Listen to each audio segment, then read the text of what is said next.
दोस्तों नमस्कार। चोरी और लूट का असर होता कब है? क्या उसकी रकम बहुत बड़ी होनी चाहिए, या फिर इतनी बड़ी तादाद में रकम इतने सारे लोगों के जरिए लूट हो जाए तो सरकार में बेचैनी आ जाती है, या फिर सरकारी खजाने का पैसा उस लूट की भरपाई में लगा दिया जाए तो भी क्या कोई फर्क पड़ता है? फर्क इस देश में किस बात को लेकर पड़ता है? यह सवाल कम से कम आज अयोध्या में दान पत्रों से हुई लूट के बाद इसलिए बड़ा है क्योंकि महज एक चंपत राय का नाम क्या आया, हंगामा मच गया। संघ परिवार की चूल्हे हिलने लगी। बीजेपी के भीतर इस बात को लेकर हड़कंप था, अगर ऐसे ही इस्तीफा दे दिया गया तो आने वाले वक्त में कितने करप्ट होंगे और उनके कैसे इस्तीफे लिए जाएंगे। यह भी सवाल उठा, क्या बात कहीं ऐसी तो नहीं है कि इस देश के भीतर गरीब गुरबा भी 5 रुपए का नोट हो या 1 रुपए का सिक्का हो, वो दान पत्र में डालता है, आस्था के साथ डालता है, और उसकी आस्था की ही लूट हो गई। और लूटने वाले कोई दूसरे नहीं बल्कि इस देश के भीतर जिन्होंने धर्म का चोला ओढ़ रखा है और इस देश को धार्मिक पाठ पढ़ाने से चूकते नहीं है, उन्हीं की आदर्श और नैतिक परिस्थितियों पर सीधी चोट हो गई। इसीलिए इस देश की चूल्हे हार गई। सवाल दरअसल कई हो सकते हैं, लेकिन बड़ा सवाल तो यह है कि आज जब हम जिक्र जैसे ही करते हैं एक चंपत राय बंसल का, हमारे जहन में एक दो नहीं 200 से ज्यादा वैसे लोग बकायदा नाम के साथ, रकम के साथ पूरी फहरिस्त उभर कर सामने आ जाती है जो इस देश से चंपत हो गए। ये लोग कोई छोटे लोग नहीं थे, बड़े बड़े रईस, और एक लिहाज से कहीं इस देश में उद्योगपति से लेकर कुछ तो सांसद भी रह चुके। और परिस्थितियां इतनी नाजुक हुई कि इस देश को चकाचौंध में तब्दील करने की स्थिति में बीते 10-20 वर्षों से उन्होंने बाखूबी काम किया। लेकिन बीते 10-12 वर्षों में ऐसा क्या हुआ, हर कोई चंपत होते चला गया। और आज जब ट्रस्ट ने एक प्रेस विज्ञप्ति यह कहकर जारी की कि हां इस्तीफा दिया गया, एक बंसल हैं, दूसरे मिश्रा हैं, दोनों के इस्तीफे स्वीकार कर लिए गए हैं, या फिर कहें स्वीकार शब्द भी इस्तेमाल नहीं हुआ, कहा गया कि दरअसल इन पर विचार करेंगे अगली बैठक में जो 11 जुलाई को होगी। तो एक झटके में एक बार फिर आरबीआई की वो पूरी की पूरी फहरिस्त आंखों के सामने रेंगने लगी, जिसका जिक्र पार्लियामेंट के भीतर यह कहकर किया गया, आरबीआई को पता है कितने लोग इस देश में कितने पैसे लेकर भाग गए। आरबीआई ने जानकारी दी इस देश के भीतर किन बैंकों को कितना चूना लगा। यह भी जानकारी दे दी कि दरअसल सरकार ने उन बैंकों के बुक को बिल्कुल ठीक करने के लिए कितना पैसा रिटर्न ऑफ कर दिया। अब आप सोच रहे होंगे यह माजरा है क्या? इस देश के भीतर लूट मायने नहीं रखती है, करप्शन मायने नहीं रखता है। पहली बार आस्था और 1 रुपए का सिक्का हो, 5 रुपए का नोट हो, या 500 रुपए का नोट ही क्यों ना हो, या किसी ने अपनी बड़ी ताकत के हिसाब से उस दान पत्र में 500 रुपए की गड्डी ही ना डाल दी हो, वो जो कि 50,000 रुपए होगी। लेकिन एक क्षण के लिए सोचिए, आरबीआई के पास बकायदा लिस्ट है इस देश में बैंकों को 3 लाख करोड़ से ज्यादा का चूना 200 लोग लगाकर चले गए, चंपत हो गए। और उसका जिक्र बार बार पार्लियामेंट में भी किया गया, सरकार के टेबल पर भी आया, फाइनेंस मिनिस्ट्री के सामने भी आया, लेकिन सरकार ने कहा ठीक है, भाग गए, भागने दीजिए, हमारी जो जांच एजेंसियां हैं वो तो कार्रवाई करती रहेगी, बैंकों की भरपाई हम कर देते हैं।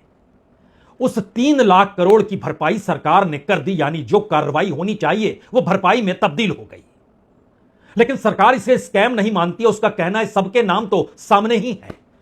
और एक बैंक ने पैसा दिया 1,000 करोड़ रुपए, दूसरे बैंक ने 3,000 करोड़ रुपए, चौथे बैंक ने 4,000 करोड़ रुपए, पांचवें बैंक ने 6,000 करोड़ रुपए, 9वें बैंक ने 7,000 करोड़ रुपए।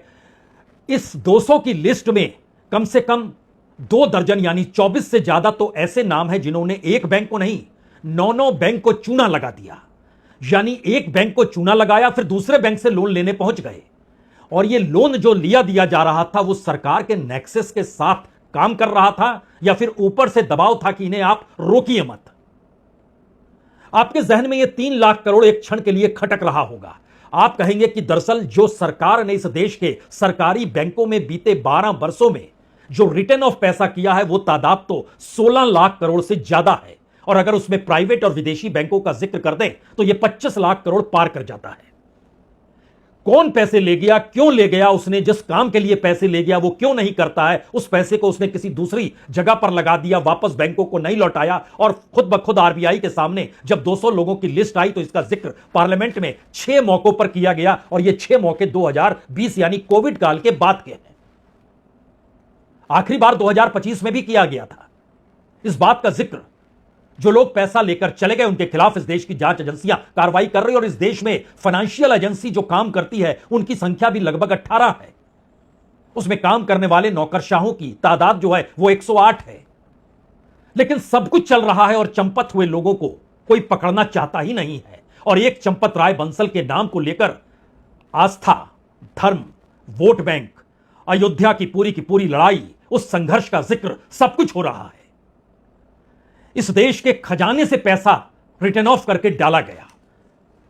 जो पैसा चंपत होकर लोग भाग गए, जो 200 लोग हैं, उसमें स्टेट बैंक का सबसे ज्यादा 1 लाख करोड़ से ज्यादा की रकम है। अगर उस लिहाज से समझे तो 2020-21 जब से हम जिक्र कर रहे हैं कि जब कोविड के बाद जिक्र शुरू किया गया था, 34,402 करोड़ 2020-21 के फाइनेंशियल ईयर में। उसके बाद ईयर दर ईयर बढ़ाते चले जाइएगा। उसके बाद 19,666 करोड़ रुपए, फिर 24,061 करोड़ रुपए, फिर 16,161 करोड़ रुपए, फिर 20,309 करोड़ रुपए, फिर लगभग 24,759 करोड़ रुपए। ये स्थिति है। सिर्फ एसबीआई ही क्यों, PNB 15,877 crore, 18,312 crore, 16,578 crore, 18,317 crore, 12,159 crore. Bank of Baroda 14,782 crore, 17,967 crore, 17,998 crore, 10,518 crore, 8,796 crore. पूरी फरिस्त है। बैंक ऑफ बड़ौदा हो, बैंक ऑफ महाराष्ट्र हो, कैनरा बैंक हो, इंडियन बैंक हो, यूको बैंक हो, union bank of India 16,963 crore, 19,484 crore, 19,175 crore, 18,264 crore, 11,634 crore. ये ईयर दर ईयर एक स्थिति है इस देश के भीतर की। वो बैंकों की रकम जो इस देश में बैंकों से कर्ज उठाकर चंपत हो गए, और सरकार बैंकों के दस्तावेज को ठीक करने में, रिटर्न ऑफ करने में लगती चली गई। यानी परिस्थितियां कितनी नाजुक है। हमें लगता है 2 डॉक्यूमेंट्स यहां पर देखने चाहिए। एक, जो अयोध्या के ट्रस्ट द्वारा जारी की गई 1 पन्ने की विज्ञप्ति है, और दूसरी तरफ आरबीआई ईयर दर ईयर बैंकों की रकम जो छिटपुट अलग अलग तरीके से निकलकर इस दौर में बार बार आती चली गई। लेकिन आरबीआई के इस नोटिस पर किसी ने ध्यान नहीं दिया। सरकार की भी सुविधा इसी में रही कि आरबीआई यानी इस देश के बैंकों का जो डिविडेंड है उसको ज्यादा से ज्यादा लिया जा सके। यानी सरकार भी अपने तौर पर बैंकों से कमाई चाहती है, बोझ जनता पर पड़ेगा। उस जनता के पैसे को कर्ज की शक्ल में बड़े बड़े बिजनेसमैन और इस देश के उद्योगपतियों को देने में कोई गुरेज नहीं है। गुरेज ना होना सही है, लेकिन लौटाएं भी नहीं, और उसके बाद भी वो कैसे पैसा आ जाए इसके लिए कोई जद्दोजहद नहीं है। दोनों डॉक्यूमेंट देख लीजिए।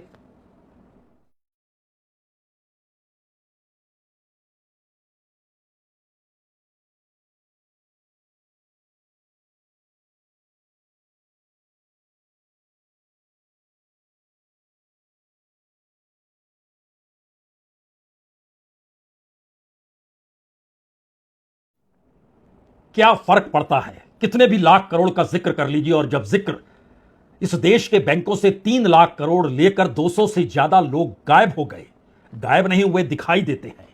कुछ चेहरे तो बार बार आते हैं। आज हम किसी चेहरे को दिखाने वाले नहीं हैं, उन नामों का जिक्र करने की जरूरत नहीं है। आरबीआई की साइट पर, सरकार की साइट पर, गूगल में सब मौजूद है। लेकिन यहां पर जिक्र इसलिए जरूरी है क्योंकि पहली बार 2024 के बाद इस देश की माली हालत बैंकों के सामने ऐसी बच नहीं पा रही है जहां पर वह कर्ज देना शुरू करें उसी तरीके से जिस तरीके से कर्ज पहले देते थे। अब यह स्थिति नाजुक हो गई है, और पहली बार जब हम जिक्र कर रहे हैं तो जरा कल्पना कीजिए, इलेक्शन के बाद 2024-25 का जो फाइनेंशियल ईयर था, पहली बार फाइनेंस मिनिस्ट्री और आरबीआई के हाथ पांव कांप गए।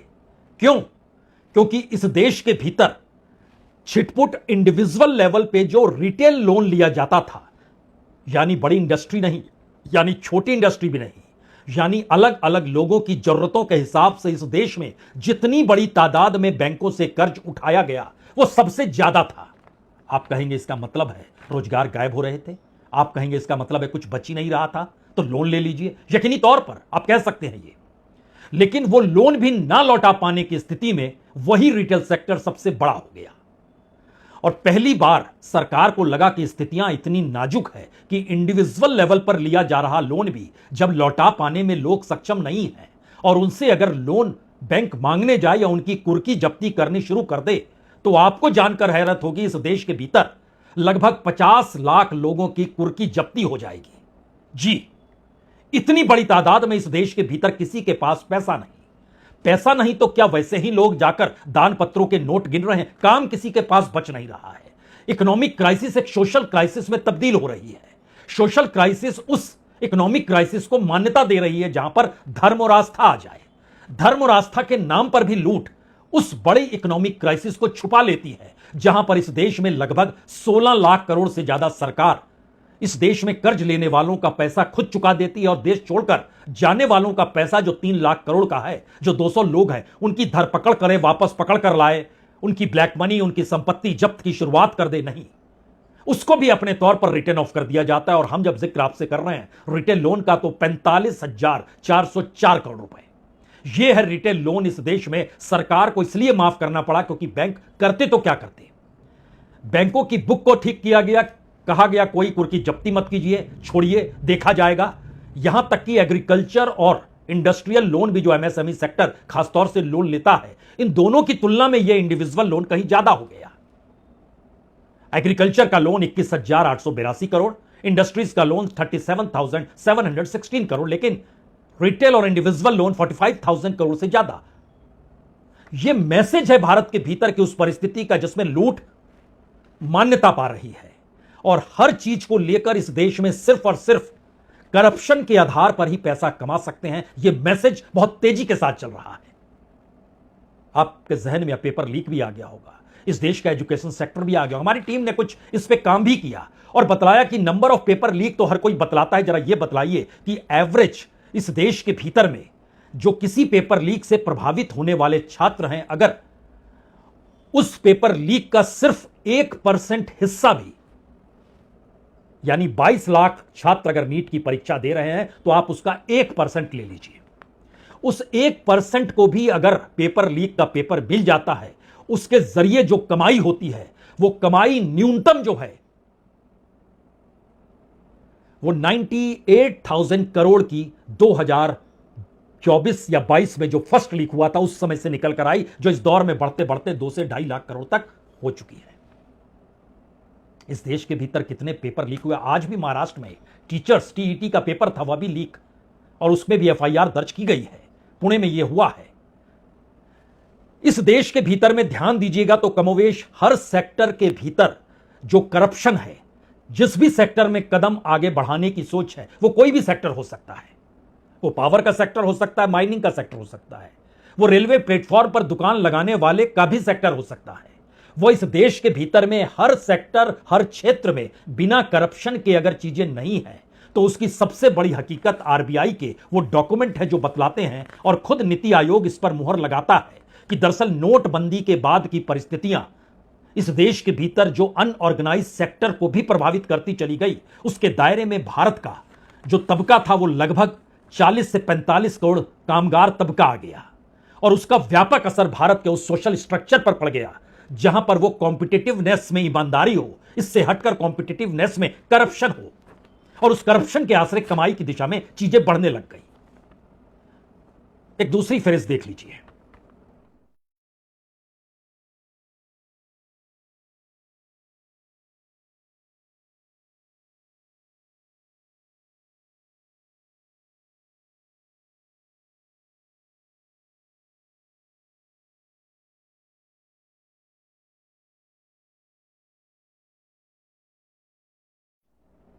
मुश्किल यह नहीं है कि आरबीआई उन फैक्ट्स फिगर को सरकार के सामने रखती है, सरकार उन फैक्ट्स फिगर को पार्लियामेंट के सामने रखती है, विपक्ष का कोई नेता कोई सवाल पूछता है तो उसका जवाब दे दिया जाता है। यह मुश्किल नहीं है।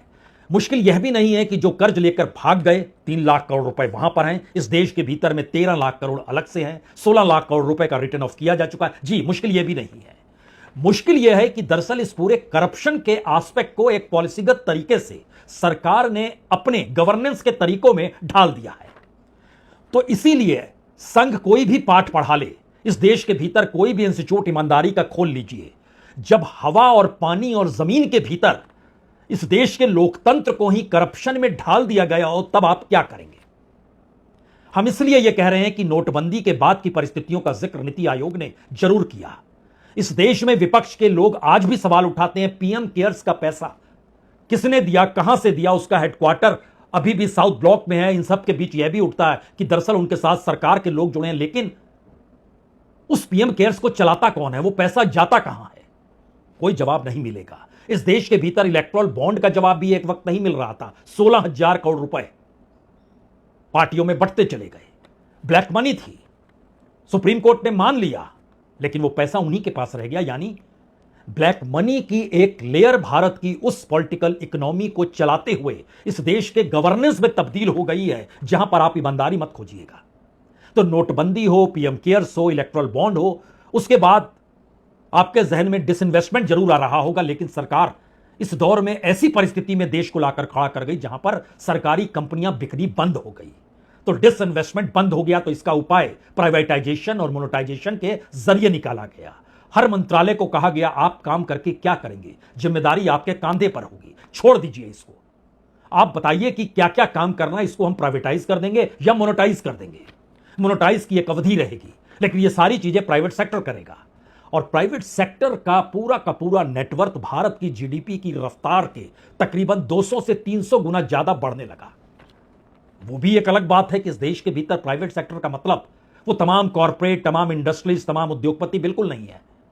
चंद लोग हैं, और उन चंद लोगों में भारत के भीतर के टॉप 20 कॉर्पोरेट्स 2014 में उनकी क्या स्थिति थी, 2026 में उनकी क्या स्थिति थी, एवरेज निकालिएगा तो 150% से ज्यादा का इजाफा उनके नेटवर्थ में हर किसी का हुआ, मैक्सिमम 1500% से ज्यादा का इजाफा। क्या कर लेंगे आप? और इन सब के बीच जो टैक्स की वसूली इस देश के भीतर और गवर्नेंस के नाम पर सरकार के ऊपर होने वाला खर्च, दोनों ही बढ़ गया। जनता से ज्यादा पैसा लिया जाए, सरकार के ऊपर ज्यादा पैसा खर्च किया जाए, सरकार की योजनाएं और जहां पर बीजेपी शासित राज्य जो नहीं है, गैर बीजेपी शासित, उन पर एक दबाव। अगर हेल्थ की योजना सरकार चला रही है तो इस देश के तमाम प्राइवेट हॉस्पिटल्स खुश हो जाते हैं। उन्हें सिर्फ डाटा बतलाना है, मरीज नहीं दिखलाना है। मरीज का डाटा दिखाने में भी सीएजी की एक रिपोर्ट बतलाती है कि दरअसल मरीज की निशानदेही आप 2 बातों से कर सकते हैं, आधार नंबर और मोबाइल नंबर। तो एक ही नंबर पर लगभग 1-1 लाख, 2-2 लाख मरीज मिलने लग गए, वो भी अस्पतालों के जरिए। तो फिर एजुकेशन सेक्टर का हम क्या जिक्र करें, जब इलाज में भी लूट है, पढ़ाई में भी लूट है, परीक्षा देने में भी लूट है, पेपर लीक होने में भी लूट है। तो फिर इस देश के भीतर के बड़े धंधे करने वाले लोगों की लूट आरबीआई की सूची के जरिए छप कर निकल कर आती है, और कोई चौकन्ना होता नहीं है, क्योंकि इस देश में लोकतंत्र का सबसे बड़ा हिस्सा मीडिया सवाल पूछता ही नहीं है।